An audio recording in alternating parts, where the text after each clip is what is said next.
Bonjour à tous et bienvenue à Catch Club. On se retrouve aujourd'hui pour la vidéo pronostic du troisième pay-per-view de la AEW, Fight for the Fallen. Mais avant, je veux juste vous montrer un petit truc. Sachez qu'aujourd'hui, je viens de recevoir cet énorme colis, qui est assez lourd d'ailleurs, et en fait, je ne sais absolument pas ce qu'il y a dedans. C'est un abonné qui m'a contacté par mail qui s'appelle Jérôme, donc déjà je tiens à remercier Jérôme, et en gros, il m'a juste dit qu'il m'envoyait un colis rempli de goodies catch. Donc voilà, ce soir, je vais filmer une vidéo où j'ouvrirai ce carton, et également les 4 dernières Funko Pop WWE que j'ai reçues, et je vous posterai la vidéo ce week-end. D'ailleurs, ce week-end, vous aurez beaucoup de vidéos, parce qu'on commence aujourd'hui avec les pronos de Fight for the Fallen, puis demain, samedi, on aura les pronostics pour WWE Extreme Rules, et ensuite, on passe aux reviews. Dimanche, vous aurez la review de Fight for the Fallen, et lundi, vous aurez la review de Extreme Rules, et à côté de ça, samedi et dimanche, je vous posterai également des unboxings durant l'après-midi. Donc vous aurez une vidéo unboxing durant l'après-midi et une vidéo catch le soir. Donc c'est parti, on va s'intéresser à la carte de Fight for the Fallen, le troisième pay-per-view de la AEW.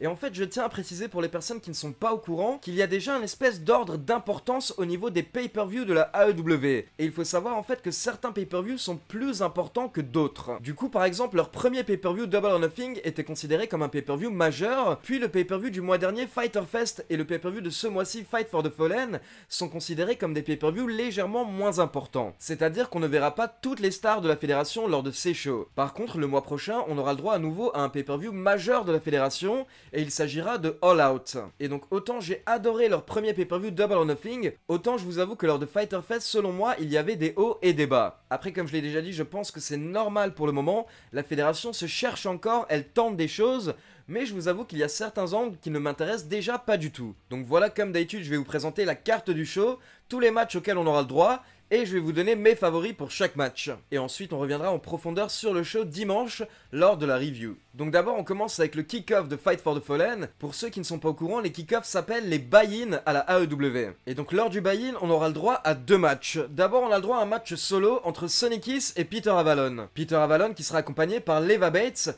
Donc pour ceux qui ont regardé le pay-per-view le mois dernier, vous avez découvert cette gimmick dont je vous ai déjà parlé. C'est la gimmick du bibliothécaire. Et non du libraire comme je l'avais dit le mois dernier, c'est bien le bibliothécaire.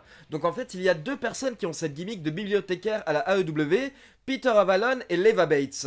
Et ils ne s'entendent pas forcément très bien, ce qui fait que le mois dernier, Peter Avalon a fait perdre Leva Bates dans son match face à Ali. Et donc cette fois-ci, c'est Avalon qui aura un match contre Sonny Kiss. Sonny Kiss qui est un lutteur un petit peu extravagant, je vous laisserai découvrir le personnage par vous-même. Maintenant, comme je vous l'ai dit, moi pour le moment, en fait, cette gimmick de bibliothécaire ne m'intéresse pas vraiment. Et c'est marrant parce que lors du dernier épisode de Being the Elite qui est passé cette semaine, ils en ont justement parlé. Les Young Bucks allaient annoncer qu'ils voulaient arrêter cette gimmick de bibliothécaire, mais au final, Leva Bates est intervenu pour dire que c'est la meilleure chose qui lui est arrivée dans sa carrière. Donc au final, les Young Bucks ont décidé de garder la gimmick pour le moment, et on verra où ça va nous mener. Maintenant, forcément, pour ce match, je vais suivre la logique en fait de ce qui s'est passé le mois dernier. Vu que le mois dernier, Peter Avalon a fait perdre Leva Bates, j'imagine que ce mois-ci, c'est Leva Bates qui va faire perdre Peter Avalon. Du coup, je vais miser sur Sonny Kiss vainqueur. Ensuite, le second match du buy-in, c'est un match assez énorme, parce qu'on a le droit à plusieurs gros noms de la AEW, plusieurs futurs superstars de la AEW qui sont réunis dans ce match. Donc d'un côté, on a les catcheurs qui sont plutôt face, les gentils, avec Joey Janela, Darby Allin et Jimmy Havoc. D'ailleurs, petite anecdote pour ceux qui ont vu la vidéo passer cette semaine, il faut savoir que Joey Janela a croisé Enzo Amore à un concert de Blink 182 et les deux ont failli se battre. Et pour info, tout ça n'est pas un work, ce n'est pas une blague. En fait, apparemment, Joey Janela était très saoul et il est allé se présenter à Enzo Amore, mais il lui aurait plutôt mal parlé. Et du coup, en fait, ça a failli mener à une bagarre. Et donc, il y a des extraits vidéo qui tournent en ligne actuellement. Donc, comme je vous l'ai dit, on a le droit à Joey Janela, Darby Allin et Jimmy Havoc contre MJF, Shawn Spears et Sammy Guevara. Donc pour ceux qui ne connaissent pas ces catcheurs, MJF c'est tout simplement l'un des meilleurs heels actuellement. C'est un catcheur très jeune qui a 24-25 ans, mais qui honnêtement maîtrise totalement son personnage. Il est tout le temps à fond dans son personnage en fait, et il est vraiment détestable.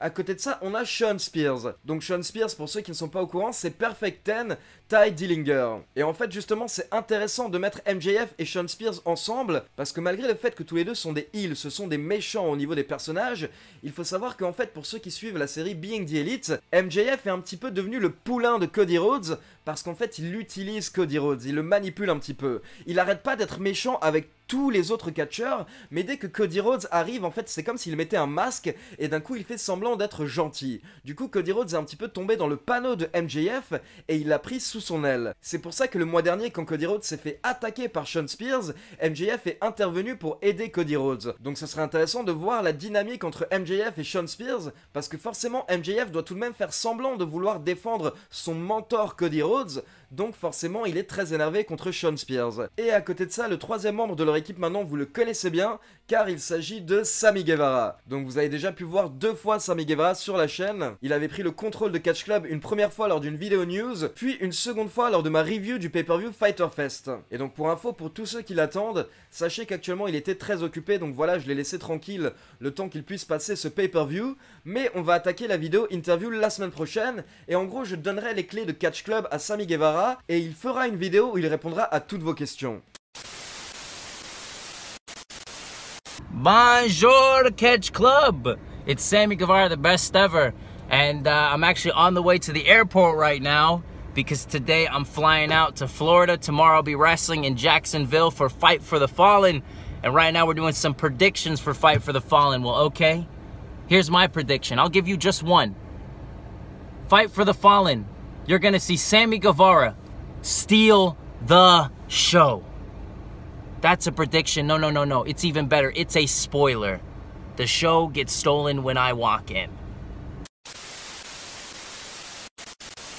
Donc voilà, concernant ce match, en fait, j'imagine une mésentente au niveau des heels qui peut mener à la victoire des faces. Mais personnellement, je vous avoue que je préférais voir l'équipe de MJF, Shawn Spears et Sammy Guevara gagner. Car pour moi, ces 3 catcheurs, surtout MJF et Sammy Guevara, représentent vraiment le futur de la AEW.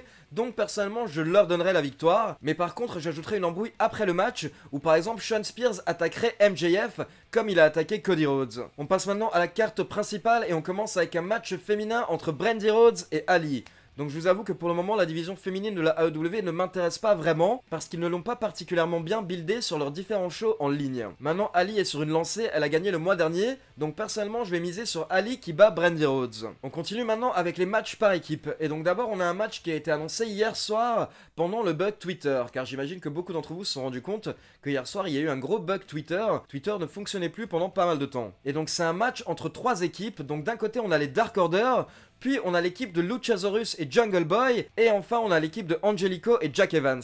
Donc là tout de suite on repasse à des choses qui m'intéressent beaucoup. Comme je vous l'ai dit dans mes vidéos précédentes concernant la AEW, là il y a beaucoup de catcheurs que j'adore. On commence avec l'équipe de Dark Order qui va faire ses débuts dans le ring lors de ce 3e show de la AEW. Pour le moment ils avaient juste fait des apparitions et des interventions, mais là vous allez enfin voir ce qu'ils valent, et comme je vous l'ai déjà dit, j'adore cette équipe. Je pense vraiment que c'est l'une des meilleures équipes du circuit indépendant, et donc maintenant de la AEW. A la base en fait ils s'appelaient les Super Smash Brothers, c'est une équipe québécoise, et donc moi je les avais découverts à la PWG il y a très longtemps, puis ils luttaient en général sur le circuit américain, mais ils avaient dû prendre une pause ces dernières années à cause de problèmes de visa. Mais maintenant grâce à la AEW tout ça est arrangé, donc ils pourront enfin exploser aux yeux du grand public. Et en plus depuis qu'ils sont arrivés à la AEW ils ont cette nouvelle gimmick totalement dark, avec des apôtres autour d'eux etc.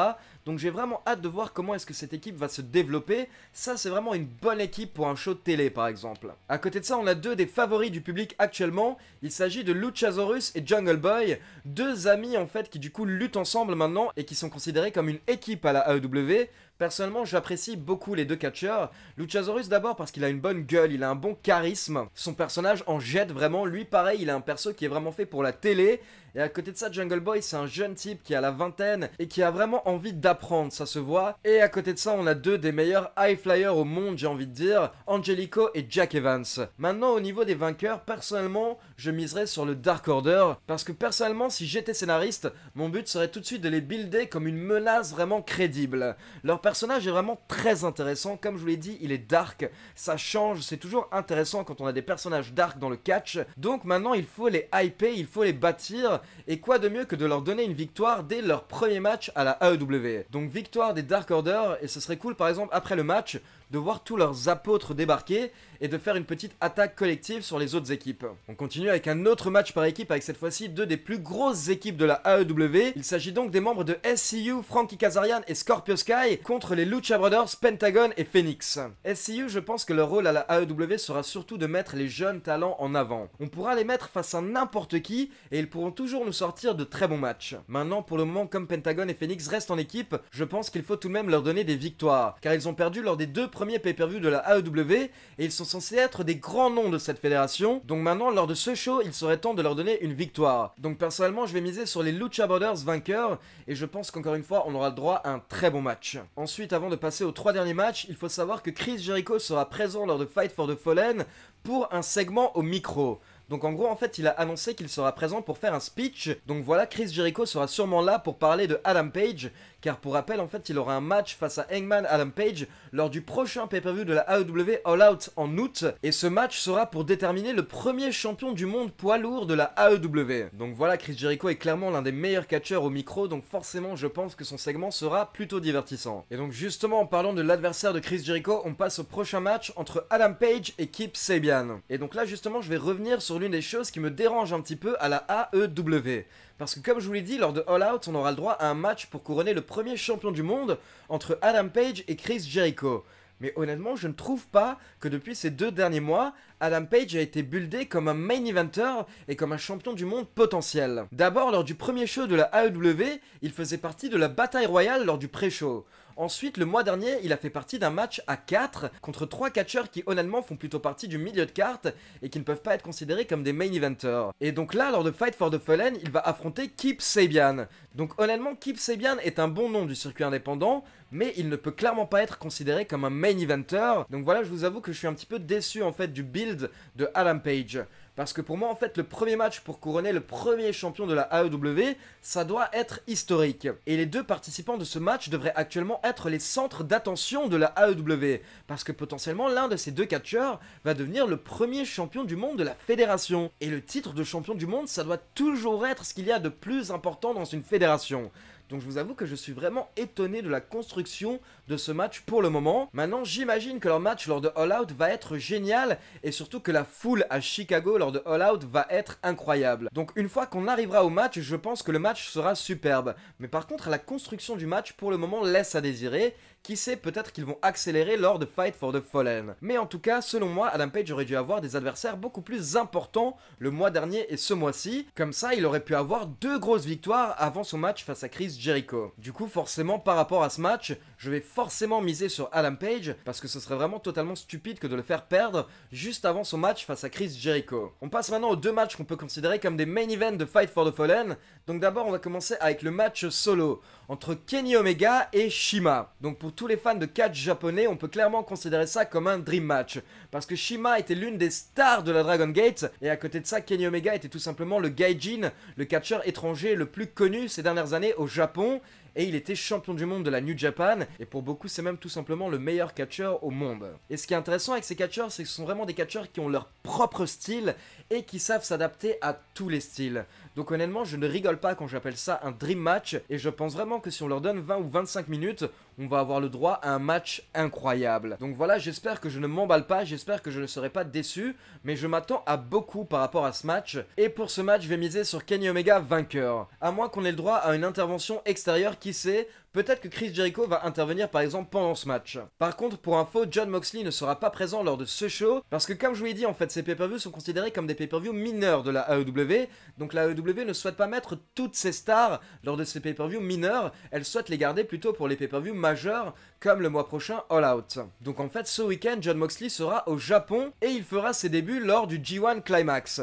Donc je vous avoue que moi je vais suivre à fond le G1 Climax comme chaque année, mais malheureusement je ne pourrai pas faire de review pour chaque show, donc cette année j'essaierai de vous faire une review pour la finale. Et donc on passe au dernier match de la carte, c'est un match par équipe entre les Young Bucks, donc les frères Matt et Nick Jackson, et les frères Cody et Dustin Rhodes. Donc comme vous aviez pu le voir lors de Double or Nothing, on avait eu le droit à un très beau match entre Cody et Dustin Rhodes, et à la fin Cody Rhodes avait demandé à son frère de faire équipe avec lui lors de Fight for the Fallen contre les Young Bucks. Et depuis en fait pour builder ce match dans la série Being the Elite sur la chaîne des Young Bucks, on a pu voir les Young Bucks qui se sont pas mal moqués de leurs amis Cody et Dustin, en se moquant en fait de toute l'émotion qu'il y avait eu lors de leur match à Double or Nothing, et tout le speech qu'ils avaient fait sur le fait d'être des frères, etc.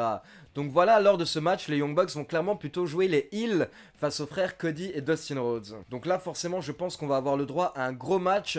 Comme tous les matchs avec Cody Rhodes, ce sera un match qui va vraiment jouer sur les storylines, sur la psychologie. Donc je pense qu'on va avoir les Bucks qui vont se moquer en fait des frères Cody et Dustin durant tout le match, mais au final les Rhodes qui vont réussir à se défendre et qui vont même réussir à prendre l'avantage pendant pas mal de moments. Mais selon moi, à la fin, ce sont malgré tout les Young Bucks qui vont remporter le match, parce que même si Cody et Dustin Rhodes sont frères, ils font beaucoup moins équipe ensemble, alors que les Young Bucks sont l'une des meilleures équipes au monde depuis maintenant des années. Donc logiquement, je vais miser sur une victoire des Young Bucks, et pourquoi pas un gros câlin entre les 4 catcheurs à la fin. Donc voilà, c'est tout pour mes pronostics de Fight for the Fallen. N'hésitez pas à me donner vos pronos dans les commentaires. Et comme d'habitude, n'oubliez pas de liker la vidéo, de vous abonner à la chaîne et de cliquer sur la petite cloche pour être informé de la sortie des prochaines vidéos. On se retrouve demain pour la vidéo pronostic de WWE Extreme Rules. Ciao tout le monde!